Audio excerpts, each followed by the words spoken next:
같이 읽겠습니다. 항상 기뻐하라, 쉬지 말고 기도하라, 범사에 감사하라. 이것이 그리스도 예수 안에서 너희를 향하신 하나님의 뜻이니라. 우리가 너무나도 잘 아는 말씀이죠. 오늘도 이제 12월 31일 날 마지막 날입니다. 세월이 왜 이렇게 빨리 가는지 하루하루 살아가는데 정말 세월이 빨리 가는 것 같아요. 근데 오늘 이 2017년을 돌아보면 또 우리는 무엇을 위해서 살았는가 고민하게 되보죠. 연말에는 이제 방송 시상식들도 많고 그런 것들도 많은데 열심히들 연기자들이나 가수들이 올해도 열심히 하고 또 그 방송을 준비하는 많은 사람들이 밤을 새워서 일하고 그리고 편집하고 그런 것들을 이제 수고했다고 서로 격려하고 시상식장에서 그런 말들을 하는데 우리도 가만히 보면 여러 세상 사람들이 열심히 각 분야에서 살잖아요. 근데 과연 무엇 때문에 그렇게 열심히 살고 있는지 한번 우리가 생각해 볼 필요도 있겠죠. 저와 여러분들이 오늘 무엇 때문에 왜 사는가 이것들을 놓치고 살아갈 때가 굉장히 많습니다. 근데 올 한 해도 이렇게 돌아보면 참 많은 사건 사고가 있었잖아요. 그런 사건 사고를 통해서 우리는 다시 한번 우리의 삶을 돌아볼 수 있는 계기가 됩니다. 과연 사는 게 무엇이고 죽음이란 무엇인가에 대해서 우리가 심각하게 고민을 할 때가 별로 없어요. 사건 사고가 터져야만 우리는 그것들을 심각하게 고민하다가 바로 그것을 잊어버리는 것이 바로 우리의 인간의 모습입니다. 그래서 우리에게 정말 필요한 것이 뭐고 우리가 정말 인생에서 마지막까지 남는 것은 무엇인가? 그것은 하나님의 말씀 그리고 그 하나님과의 관계밖에는 없어요. 이 세상의 모든 것들은 다 변합니다. 사라집니다. 푸른 마르고 꽃은 시드나 주의 말씀은 영원하라는 그 이사야서 40장의 말씀이 있죠. 그러니까 하나님의 말씀, 하나님의 말씀대로 이 모든 것들이 창조되고 이루어지는데 그 말씀만이 영원하지 우리의 모든 것들은 다 사라진다는 얘기죠.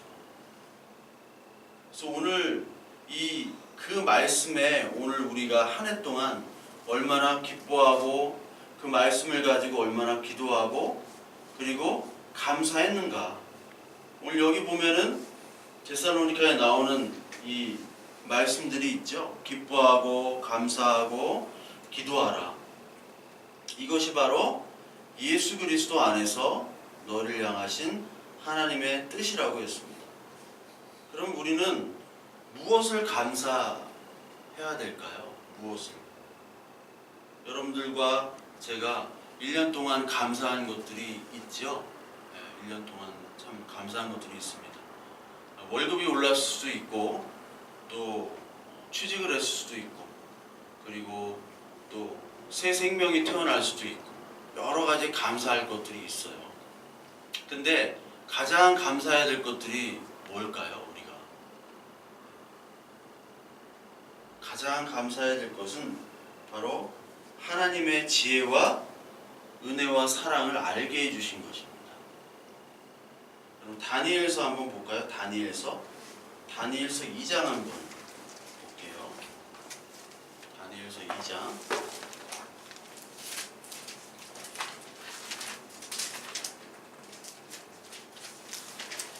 다니엘서 2장이 1233페이지 1232페이지 다니엘서 2장 19절부터 한번 보시면요. 다니엘서 2장 19절 이에 이 은밀한 것이 밤의 환상으로 다니엘에게 나타나 보임에 다니엘이 하늘에 계신 하나님을 찬송하니라. 다니엘이 말하여 이르되 영원부터 영원까지 하나님의 이름을 찬송할 것은 지혜와 능력이 그에게 있음이로다. 그는 때와 계절을 바꾸시며 왕들을 패하시고 왕들을 세우시며 지혜자에게 지혜를 주시고 총명한 자에게 지식을 주시는도다. 그는 깊고 은밀한 일을 나타내시고 어두운 데 있는 것을 아시며 또 빛이 그와 함께 있도다. 나의 조상들의 하나님이여, 주께서 이제 내게 지혜와 능력을 주시고 우리가 주께 구한 것을 내게 알게 하셨사오니 내가 주께 감사하고 주를 찬양하나이다. 곧 주께서 왕의 그 일을 내게 보이셨나이다 하니라. 이 말씀은 다니엘이 이제 포로로 끌려갔잖아요. 느부갓네살 왕의 바벨론에게 끌려간 이 다니엘은 포로입니다. 그 포로였던 다니엘이 지금 어떤 것을 얘기하냐면 느부갓네살이 꾼 꿈을 해석할 수 있는 지혜와 능력을 하나님께 받은 거예요. 이것은 무엇을 상징하냐면 그냥 꿈을 점쟁이처럼 너 무슨 꿈을 꿨어? 그거 내가 맞춰볼게 하는 수준의 이야기가 아니에요. 느부갓네살이 꾼 꿈은 그 당시에 모든 사람들, 그 당시에 술사나 박사라고 불리는 모든 사람들도 알지를 못했죠. 그런데 그 어린 포로로 끌려간 다니엘만이 알았다는 겁니다. 즉, 이 세상 사람들이 알지 못하는 것들을 다니엘이 알고 있다는 거예요. 그게 뭐냐면 하나님이 오늘 우리에게 허락하신 삶과 환경과 여러 가지들이 다 있잖아요. 그 가운데 하나님 우리에게 어떤 것을 가장 중요시 여겨서 주셨냐면 하나님의 말씀이라는 이 계시의 말씀을 주셨다는 거예요. 이 세상은 어두움에 있기 때문에 그 하나님의 말씀을 알아듣지를 못합니다. 알아듣지를 못해요.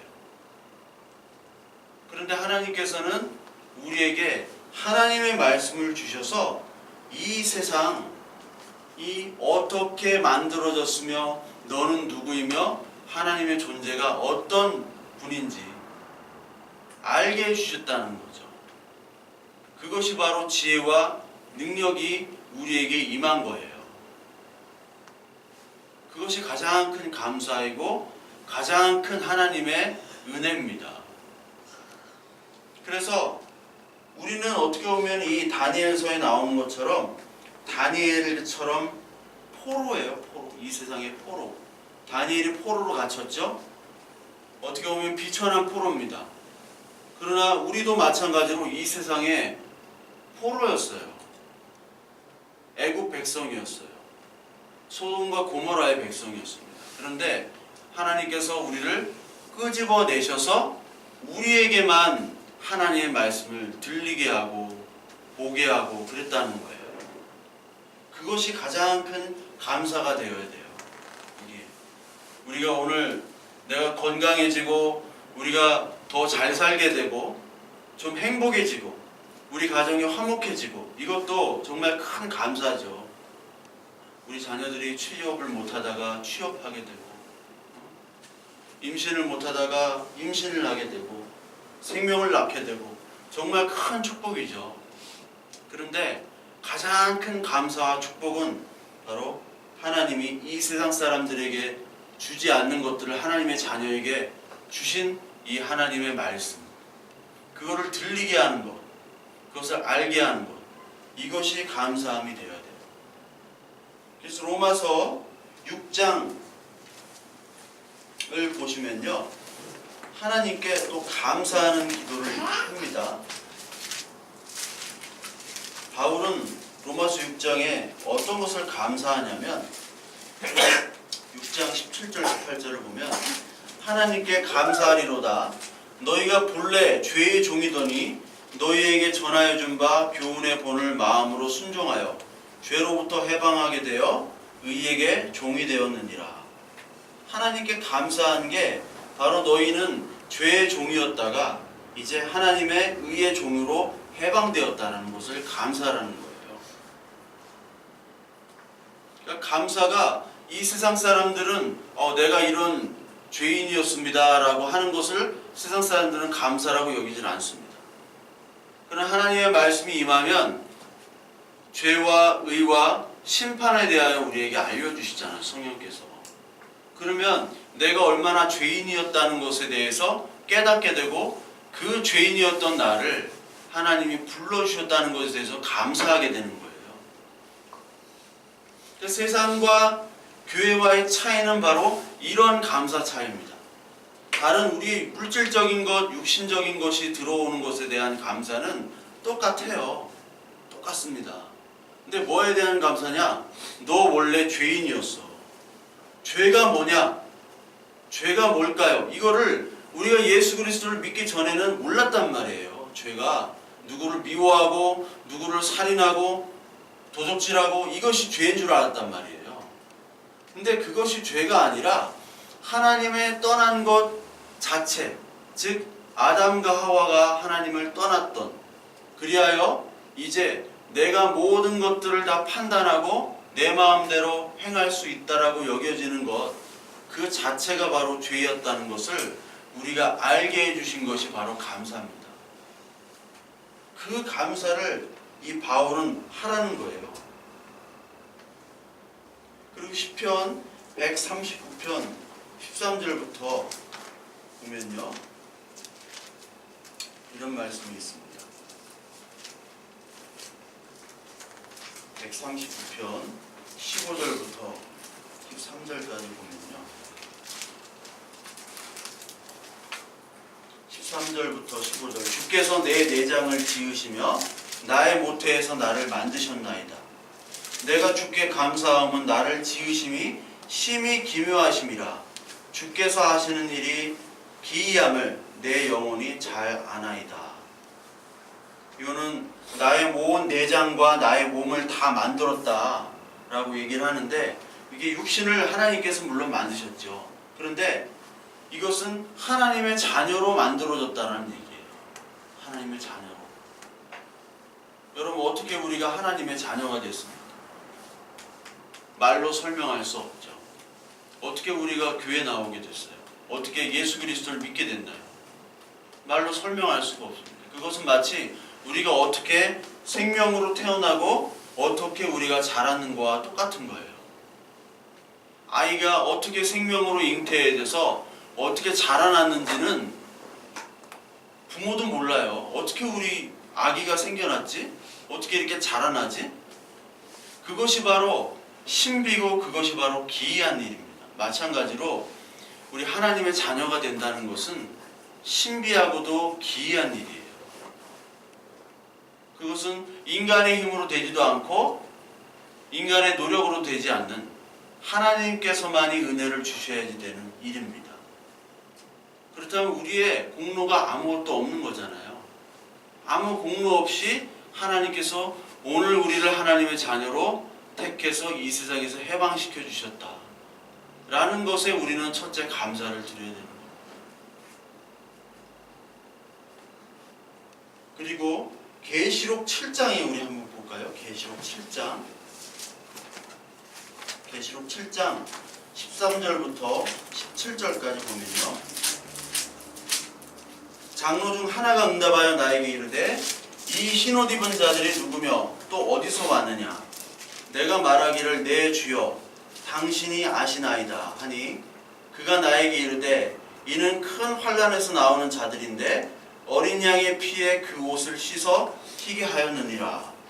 그러므로 그들이 하나님의 보좌 앞에 있고 또 그의 성전에서 밤낮 하나님을 섬기매 보좌에 앉으신 이가 그들을 위해 장막을 치시리니 그들이 다시는 줄이지도 아니하며 목마르지도 아니하며 해나 아무 뜨거운 기운이 상하지도 아니하리니 이는 보좌 가운데 계신 어린 양이 그들의 목자가 되사 생명수샘으로 인도하시고 하나님께서 그들의 눈에서 모든 눈물을 씻어주실 것임이라.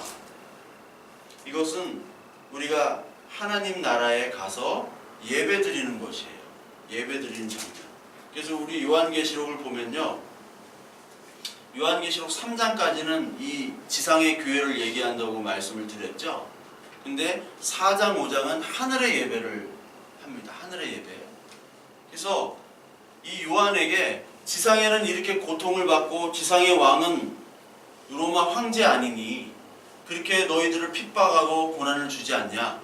그러나 이미 너희들은 하늘의 예배를 드리는 하늘의 존재야 라고 4장, 5장 그리고 7장에도 얘기를 하고 있어요.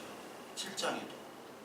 그러면서 7장에 나오는 하늘의 예배를 드리는 자들의 모습을 보면서 이 모습을 어떻게 묘사를 하냐면 어린 양의 피에 옷을 씻어 희게 만들어진 사람인데 그들은 큰 환난이 있었던 사람들이다 라고 얘기를 해요. 큰 환난. 우리가 큰 환난들이 있습니다. 육신의 환난도 있지만 그 환난은 예수 그리스도를 믿는 사람들의 주어지는 환난이에요. 그러니까 예수 그리스도를 바로 믿고 정말 하나님의 말씀대로 살려고 하면 핍박과 환난이 있을 수밖에 없습니다. 핍박과 환난. 너만 예수 그리스도 믿어? 너만 그렇게 잘났어? 그럼 핍박이 있을 수밖에 없어요. 그런 핍박 가운데 예수 그리스도의 피로 흰옷을 입게 된 사람들, 이 사람들은 하나님의 자녀가 되어 이미 너희들은 지금 하늘에서 예배를 하고 있는 존재라는 것을 보여주는 거예요. 지금 우리에게 예수 그리스도를 잘 믿어도 지난주처럼 지난주에 다 봤잖아요. 예수 그리스도를 잘 믿고 섬긴다고 한다 한들 우리가 암에 걸릴 수도 있잖아요. 그렇죠? 암 말기 환자가 되고 그리고 나뿐만 아니라 우리 가족들도 암이 걸릴 수도 있고 죽을 병에 걸릴 수도 있고 우리 아이가 아무런 죄도 없는데 아이가 정상으로 태어나지 않을 수도 있어요. 그건 내가 죄가 많아서 내가 나쁜 짓을 많이 해서 그런 것이 아니라 그 가운데 하나님의 뜻을 우리가 발견해야 되는 것이죠. 그 가운데 믿음으로 이기며 살아가라는 뜻인데 그 뜻에 우리가 따라서 하나님의 말씀을 따라서 우리가 살아가는 동안 하나님께서 주시는 그 메시지를 우리가 잃어서는 안 됩니다. 계속 그렇게 싸우면서 나가야 되는 거예요. 그 환난에 이미 우리는 속해 있지만 동시에 하나님 나라의 자녀로 너희들은 살고 있어라는 것을 이 요한을 통해서 그 환상을 통해서 보여주시는 거예요. 너희들의 진짜 갈 처소들은 바로 여기야. 이 세상 땅이 아니야. 그러면서 다시는 줄이지도 아니하고 목마르지도 아니하고 아무 뜨거운 기운이나 상하지도 아니하는 모든 눈물을 씻어주시는 그 하나님 나라에 너희들이 있을 것이다. 그것이 여러분들 우리가 그리고 우리 모든 교회가 그 말씀들과 그 현상이 요한처럼 보여져야 되는 거예요. 그게 교회입니다. 그러니까 우리가 어떠한 이 지상에서 어떠한 고난과 아픔이 있을지라도 우리는 이 땅에서가 다가 아니잖아요. 물론 세상 사람들은 그걸 미쳤다고 그럽니다. 있지도 않은 하나님의 나라를 있다고 포장해서 예수 팔아 장사하는 게 교회라고 생각을 해요. 다 그렇게 생각합니다. 세상 사람들은. 예수 팔아 장사하고 하나님 팔아 장사하는 곳이 바로 교회다라고 얘기합니다. 그러나 우리는 그렇게 생각을 못하죠. 왜요? 하나님이 은혜를 주셔서 하나님이 그 환상, 다른 사람들이 미쳤다고 하는 그 환상을 우리는 믿음으로 고백하니까. 그것이 바로 하나님이 주신, 우리에게 주신 특권이고 은혜예요.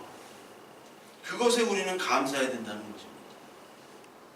그래서 한 해 동안 우리가 그 말씀에 대해서 그리고 하나님 나라에 대해서 감사하지 못했다면 새해에는 또 여러 가지 일들이 있겠죠. 우리 인생에 여러 가지 일들이 있음에도 불구하고 하나님의 나라에 감사하고 그리고 하나님의 나라에 위로받는 저와 여러분들 되길 바랍니다.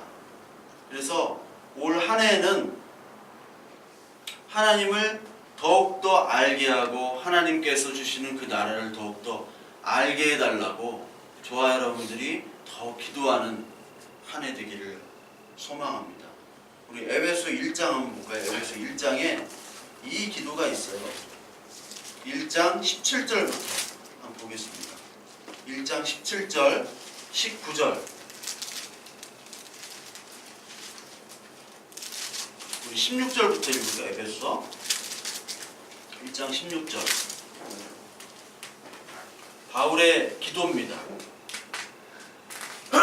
내가 기도할 때 기억하며 너희로 말미암아 감사하기를 그치지 아니하고 우리 주 예수 그리스도의 하나님 영광의 아버지께서 지혜와 계시의 영을 너희에게 주사 하나님을 알게 하시고 너희 마음의 눈을 밝히사 그의 부르심의 소망이 무엇이며 성도 안에서 그 기업의 영광의 풍성함이 무엇이며 그의 힘의 위력으로 역사하심을 따라 믿는 우리에게 베푸신 능력의 지극히 크심이 어떠한 것을 너희로 알게 하시기를 구하노라. 바울이 뭐를 기도합니까? 예수 그리스도 하나님 영광의 아버지의 지혜와 계시의 영을 알게 하시고 주게 해달라고 기도하잖아요. 그리고 부르심의 소망이 무엇인가를 마음의 눈을 밝혀서 그것을 알게 하도록 에베소 교인들에게 기도를 하잖아요. 에베소 교인들에게 올해는 가뭄도 없고 지진도 없고, 에베소가 지진이 많았던 곳이니까 지진도 없고 가뭄도 없고 모두 다 잘 살도록, 잘 사는 게 뭔지를 모르지만 축복하여 주시옵소서 라고 기도를 하지 않고 먼저 뭐를 기도했냐면 하나님을 알게 해달라고 기도를 한 거예요. 우리 교회를 다니면서도 하나님 모를 수가 있잖아요. 평생 다녀도 하나님 모를 수가 있잖아요. 하나님, 나에게도 다른 사람이 주신 그 은혜를 감사함으로 맛보게 하여 주시옵소서. 먼저 그 기도를 할 때 하나님께서는 반드시 그 기도에 응답하십니다. 왜냐하면 하나님을 알기 위한 기도를 하기 때문에. 여러분, 하나님을 알기 위한 기도를 하면 내 자신이 사라져야 되는 거예요. 내 자신을 내려놔야지 하나님을 알길 원합니다 라고 기도를 하지, 내 자신이 죽지 아니하고 드러나면 하나님 더 주세요 라는 기도밖에 나오질 않아요. 올 한 해는 2018년도는 바울의 이러한 기도처럼 하나님을 더욱더 알게 해주세요. 나는 하나님을 찾지도 아니하고 하나님을 알려고 하지도 않아하는 나의 마음들을, 내도 컨트롤 못하고 나 노력도 할 수 없는 그 나의 마음을 하나님께서 성령으로 다스려 주시는 그 은혜를, 그 체험을 하게 하여 주시옵소서. 그 기도가 저와 여러분들의 기도, 첫 번째 기도가 되기를 바랍니다. 그리고 2018년도에는 우리가 17년도에 더 용서하지 못한 것, 더 너그럽지 못했던 것들에 대해서 우리가 더 너그러워지고 더 용서하는 삶을 살기를 바랍니다. 우리 디모데후서 4장 한번 볼까요? 디모데후서 4장을 보시면요, 바울의 마지막 고백이 나옵니다. 바울의 마지막 고백, 디모데후서 4장 9절부터 17절에 이렇게 쭉 보면요, 디모데에게 이 바울이 마지막 유서처럼 남긴 편지입니다. 너는 어서 속히 내게로 오라. 데마는 이 세상을 사랑하여 나를 버리고 데살로니가로 갔고, 그레스게는 갈라디아로, 디도는 달마디아로 갔고, 누가만 나와 함께 있느니라. 내가 올 때에 마가를 데리고 오라. 그가 나의 일에 유익하니라. 두기고는 에베소로 보내오노라. 내가 올 때에 내가 드로아의 가보의 집에 둔 겉옷을 가지고 오고, 또 책은 특별히 가죽 종이에 쓴 것을 가져오라. 구리 세공업자 알렉산더가 내게 해를 많이 입혔음에 주께서 그 행한 대로 그에게 갚으시리니 너도 그를 주리하라.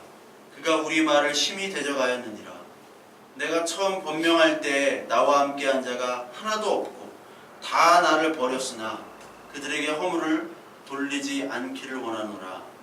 주께서 내 곁에 서서 나에게 힘을 주심은 나로 말미암아 선포된 말씀이 온전히 전파되어 모든 이방인들이 듣게 하려 하심이니 내가 사자의 입에서 건짐을 받았느니라. 이 마지막에 이 디모데에게 속히 나한테 오라고 하죠. 지금 감옥에 갇혀 있는 바울입니다. 보고 싶은 사람이 있는데 뭐 처자식이 없으니까 그게 자신의 신앙의 아들인 디모데 보고 오라고 하고, 아들이니까. 근데 그렇게 고백하면서 자신의 동역자들의 대마라는 동역자가 있었는데 이 사람은 세상을 사랑하여 나를 버리고 떠났다고 그랬죠. 같이 동고동락을 했던 동역자였어요, 교회에. 근데 세상을 사랑해서 떠났습니다. 그리고 여기 마가라는 인물이 나오죠. 마가가 그 전에 바울과 누가 싸웠냐면은 누구죠? 갑자기 잃어버렸네. 예, 바나바. 바나바가 바울과 싸웠어요. 심하게 싸웠다고 그랬어요. 그 싸운 이유가 뭐냐면은 그 바나바의 조카가 마가예요. 마가를 선교로 데려가야 되는지 안 데려가야 되는지에 대해서 바나바는 자기의 조카인 마가를 데려가자. 근데 바울은 예전에 마가가 그 선교하는데 힘들다고 도망친 적이 있었거든요. 그래서 이번에 얘는 안 된다. 데려가지 말자 해가지고 바나바랑 바울이랑 엄청 심하게 싸웠다고 여기 나와요. 너무 심하게 다퉜다. 욕도 했을 거야 아마. 그러니까 마가를 가지고 싸웠는데 그 마가가 여기 나와요. 마가를 데리고 오라. 나의 일에 유익하니라. 이제 마가와 화해를 했죠. 그리고 여기 바울을 괴롭힌 알렉산더라는 구리세공업자가 있어요. 그러니까 바울은 많은 사람들이 바울을 괴롭혔죠. 심지어 40명은 바울을 죽이기 전까지 내가 먹지도 마시지도 않겠다라고 했잖아요. 40명. 그러니까 복음을 전하니까 이게 이단이 돼버린 거예요. 바울이 그리스도란 이단을 전파한다는 이유로 바울이 너무나 심한 고난과 박해를 받았던 사람이 바울이에요. 그 바울의 가장 고난을 줬던 사람 중에 하나가 바로 알렉산더예요. 이 사람은 구리세공업자, 즉 이 에베소에서 바울이 복음을 전하니까 사람들이 자기의 우상을 섬기던 것들을 이제 버리고 하나님 예수 그리스도를 믿으려고 하니까 그 우상을 만들어서 팔던 사람들이 바울을 잡아서 재판에 넘기고 죽이려고 했잖아요. 자기 돈벌이가 사라지니까요. 그래서 에베소 같은 경우에는 그 아데미 신상이라고 있잖아요. 아르테미스 신전. 그래서 제가 보여드렸죠. 옛날에 그 에베소 보면서. 그 아데미 신전을 팔아야 되는데 그거를 못 팔게 되니까 바울을 죽이려고 한 거예요. 즉 이 세상은 다 돈과 관련이 있습니다. 다 돈이에요. 다 돈. 내 돈을 뺏어가면 죽여요. 마키아벨리의 군주론에도 나와요. 마키아벨리의 군주론에 뭐가 나오냐면은 자기 아버지나 자식을 죽인 자는 용서가 된대. 근데 자기 돈을 떼어먹으면은 복수가 당한다고 그래요. 복수를 한다고 그래요. 복수. 그러니까 돈이 자신의 부모나 자신의 자녀보다 더 중요한 거예요. 돈이. 내 돈 떼어먹은 사람, 이건 용서가 안 되는 거예요. 내 돈 떼어먹은 사람, 사기치고 도망간 사람, 이 사람은 끝까지 추적한다는 거예요. 그러니까 그 군주론에서도 사기치지 말라는 거예요. 돈 떼어먹지 말라는 거예요. 그처럼 이 돈에 걸려 있는 거기 때문에 이 바울을 죽이려고 했던 사람이 바로 알렉산더입니다. 그리고 16절에 보면 나와 함께한 자가 이제 다 떠났대요. 다 떠났어요. 왜 떠났겠습니까? 바울을 따라가니까 고난밖에 없는 거예요. 뭐라도 먹여주고 입혀주고 뭐라도 명예가 있거나 돈이 생기거나 해야 되는데 아무것도 없잖아요. 처음에 예수 그리스도를 왜 따랐습니까? 예수님이 인기가 있으니까 따랐고 예수님이 기적을 베풀었으니까 따랐죠. 먹을 거 없는 사람들 먹여주시고 병든 사람을 고치고 죽은 사람까지 살리고 인기 스타가 되니까 다 그를 따랐어요.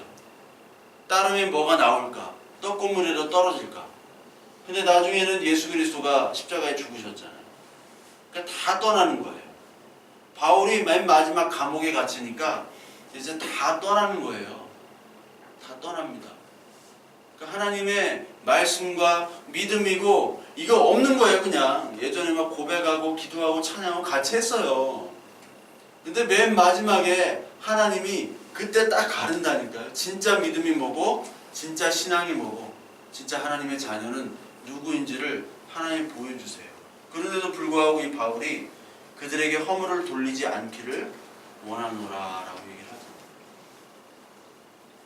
그러니까 저와 여러분들에게 2017년도 또 아픔을 줬던 사람들이 있죠. 한번 생각해 보세요. 눈을 감고 2017년도에 아픔을 줬던 사람들 가장 가까운 사람입니다. 남편, 그렇죠. 남편, 아내, 자식부터 생각이 나는 거예요. 가장 나에게 고통을 줬던 사람이에요. 그리고 또 고통을 줬던 사람들이 있을 거예요. 저도 그렇고 그 고통을 줬던 사람들에게 2018년도에 좀 더 너그럽게 용서하자. 예전에는 좀 잘 몰랐는데 뭐 참고 지는 게 이기는 거다라는 말이 조금씩 이제 이해가 되기 시작하더라고요. 참고 지는 게. 나중에는 뭐 하나님은 다 아시지만 나중에 그 사람이 어떻게 보면 알게 되더라고요. 저도 많은 사람들이 이제 오해를 하기도 하거든요. 어떤 뭐 장로님들도 오해를 하고 뭐 어떤 목회자들도 저를 오해를 하고 그 오해를 많이 받았어요. 근데 나중에는 알 거예요. 나중에는 그 사람들의 욕심과 그 사람들의 어떠한 그 말씀이 그분들에게 제대로 들어갔으면 저도 마찬가지로 저도 하나님의 말씀이 정말 깊이 들어가면 들어갈수록 서로가 용서해지고 서로가 이해해지는 그런 때가 분명히 올 거라고 봅니다. 그래서 2018년도에는 정말 사랑하는 가족들을 용서하고 너그럽게 이 바울처럼 대하는 저와 여러분들이 되길 바랍니다. 그리고 2018년도에는 성령의 열매를 우리가 좀 더 맺는 저와 여러분들이 됐으면 합니다. 갈라디아서 5장 한번 보시면요. 5장 23절부터 22절 23절 오직 성령의 열매는 사랑과 희락과 화평과 오래 참음과 자비와 양성과 충성과 온유와 절제니 이 같은 것을 금지할 법이 없느니라. 사랑, 기쁨, 화평, 오래 참음, 자비, 양선, 충성, 온유, 절제 이 모든 것들이 바로 성령이 임할 때 맺어지는 열매들이죠. 우리가 뭐 영지주의자들은 그냥 하나님 뭐 말씀만 깨달으면 뭐 이런 거 필요 없다고 생각하는 분들이 있어요. 그 영지주의자들이라고 하는데 그게 아니죠.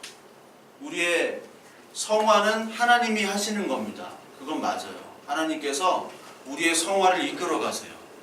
그러나 우리는 가만히 있는 것이 아니라 그것이 신비해요. 우리도 애쓰지만 우리는 할 수 없지만 결국 하나님이 우리를 죽이셔서 하나님 나라로 데려가셔서만이 성화가 완성이 되지만 그럼에도 불구하고 성령의 열매를 맺으라고 분명히 얘기를 하세요.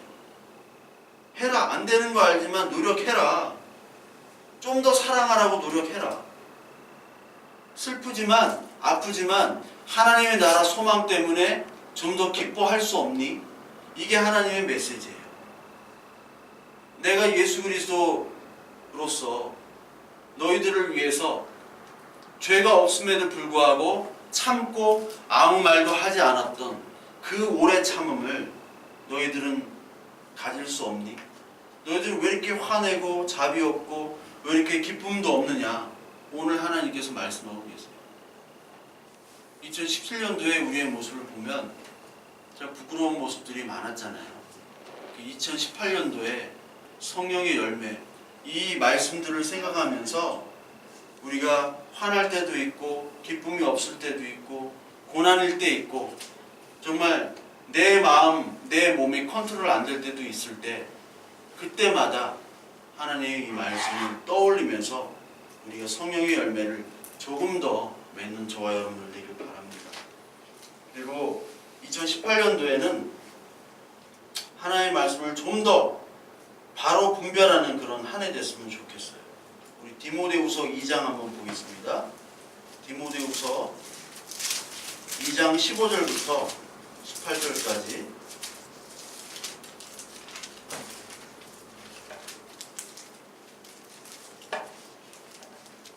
이 장 15절 보면 너는 진리의 말씀을 옳게 분별하며 부끄러울 것이 없는 일꾼으로 인정된 자로 자신을 하나님 앞에 드리기를 힘쓰라.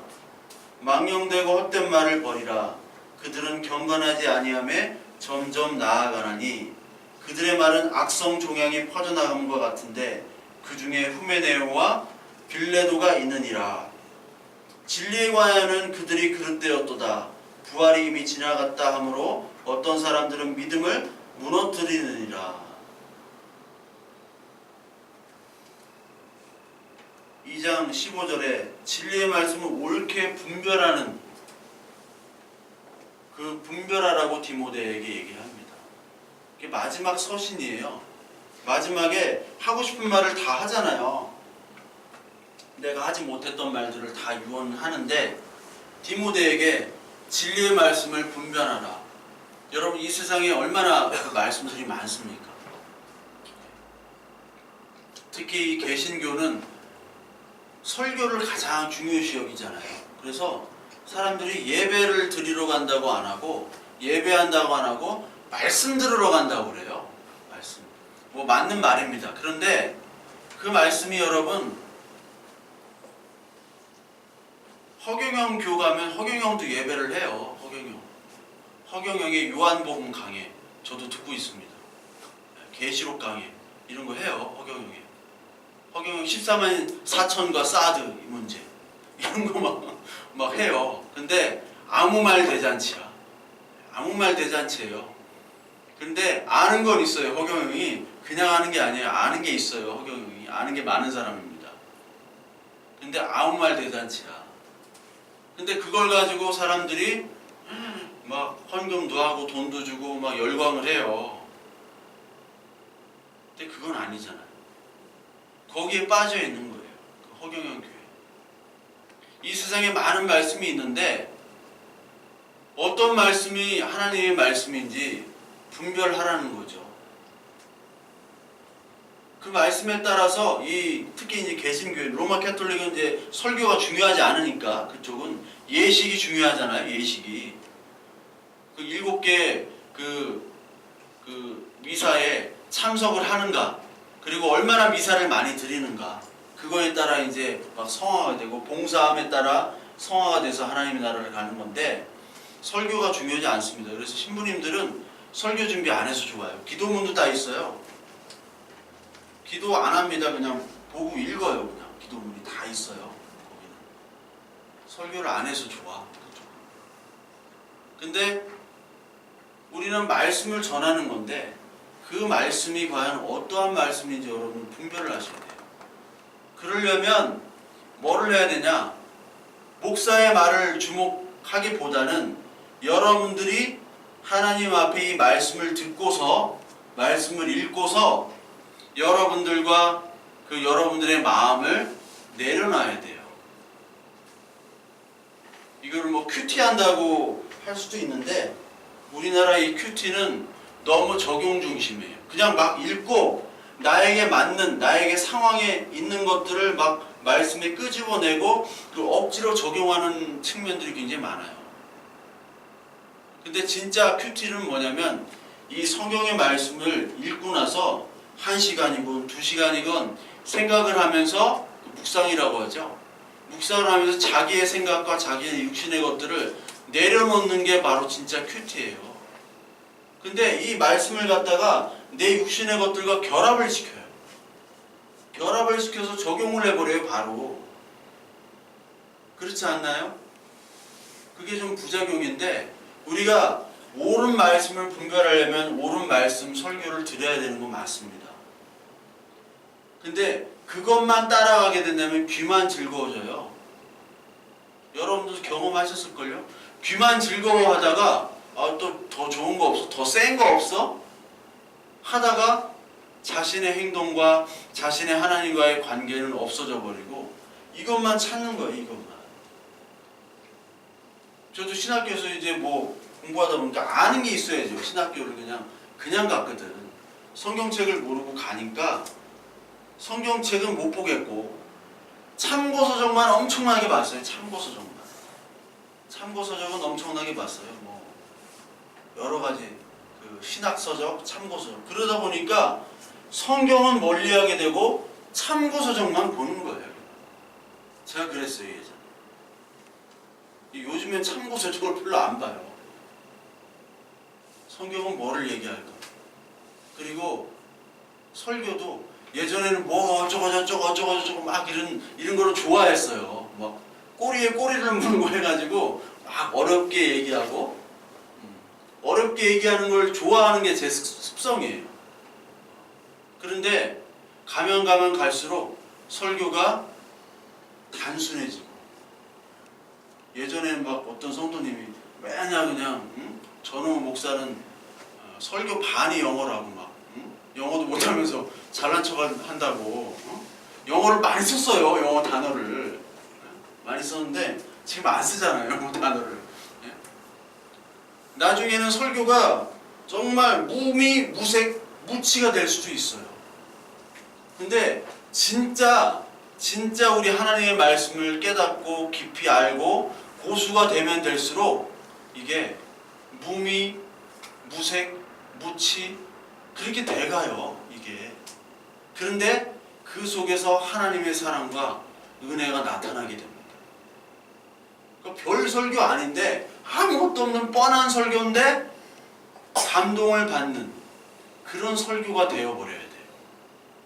그 단계까지 안 가는 것 같은데 저는. 그리고 여러분들이 목사가 하는 말이 아닌 이 성경 말씀을 통해서 직접 여러분들이 하나님의 말씀을 깨닫는 그게 가야 돼요. 그냥 막 목사님 입만 쳐다보는 거예요. 얼굴만 쳐다보고 다들 그냥 뭐하나. 목사님이 하는 말에 울고 웃고 이건 약장수예요. 약장수. 그러니까 진짜 분별은 뭐냐. 여러분 바울이 말을 못한다고 그랬잖아요. 설교 못했어요. 바울이 얼마나 못했는지. 그런데 바울이 진리의 말씀을 옳게 분별하라고 얘기하잖아요. 옳게. 그러려면 여러분들 하나님의 말씀을 보면서 읽을 때 나의 것들을 내려놔야 돼요. 나의 육신의 것들, 내가 원하는 육신의 소망들을 내려놓고 하나님의 말씀을 보면 하나님께서 여러분들에게 마음에 하나님의 말씀이 와서 터치를 하게 되어 있습니다. 그게 경험이 될 때 진짜 큐티가 되고 진짜 하나님의 말씀이 옳게 분별되어지는 그런 시점이 분명히 있어요. 이 세상에 많은 말씀들이 있습니다. 근데 육신을 강조하는 말씀들이 너무너무 많아요. 그렇죠? 아니 근데 기독교 CTS 이런 거 보니까 아니 이단들이 돈 주고 많이 거기 있더라고요. 이단들이 뭐 제2 목사라고 있어요. 어떤 목사 있는데 부인이랑 같이 하고 있는데 여기 청주 쪽 가다 보면 있어요. 그 고속도로 바로 옆에 있어요. 보여요. 서울에다가 교회를 해놨는데 아니 돈만 주면 그냥 방송사에서 다 하는 거예요. 누구나.